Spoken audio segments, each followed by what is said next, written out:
Okay, so this is another definition video.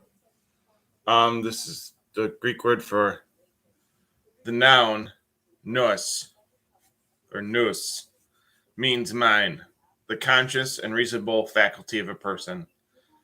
It's officially unclear where this noun comes from, also because it doesn't seem to occur in cognate languages. This would mean that the Greeks had their own word for mind, which is not unthinkable, but also that they named the mind after something with which its kinship is so counterintuitive to us moderns that we are no longer able to retrace the ancient logic and arrive with the ancient Greeks at the source. In a living language, particularly in a time when there were no dictionaries, standards, and committees, words are formed according to the shared enthusiasm for that word by every user of that language. Since the mind occupied a great portion of Greek thought, the word by which it was known must have seemed spot on by everybody involved. And this ultimately demonstrates that we have no real idea what the ancient Greek were talking about when they used the noun nous. So that's really interesting because obviously we're created beings, right? We're created beings with a mind, but we're also created beings with a brain. We're also created beings with organs. We're also created beings with skeletal and muscle systems or musculoskeletal systems, whatever, the kinesiology term is for that, or the, the medical terms are for those. But something as abstract as a noise, that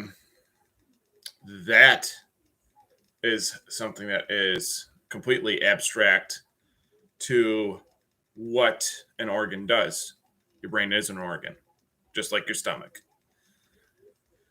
So you put food into your stomach and then you process food out of your stomach, which is a nice way of putting it. But it's either processed into, number one or number two. So with that, in a way, that's how your brain or how your mind operates as well, on how you interpret data, digest data, and either come to logical conclusions, illogical conclusions, emotional reactions, not emotionless reactions.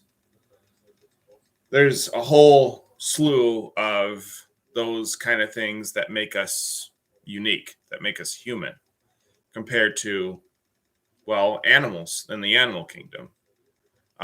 Because, my dog would react differently to something than I would. However, she does react with instinct. She can react with emotion, right?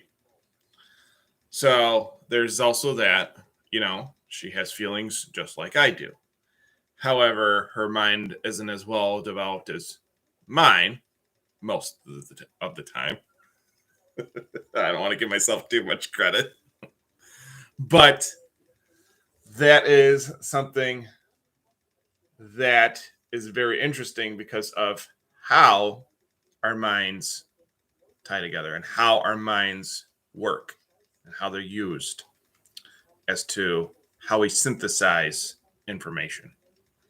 And that our minds don't come from a source that is something that is created from something, created from something, created from something else, as far as like an experimental Gnostic paradigm thing can kind of go and run all wild and get schizophrenic.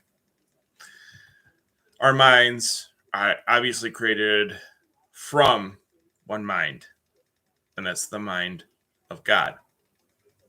As we all are created in his image, as his image reflects onto his creation. And the mind is certainly a part of that creation.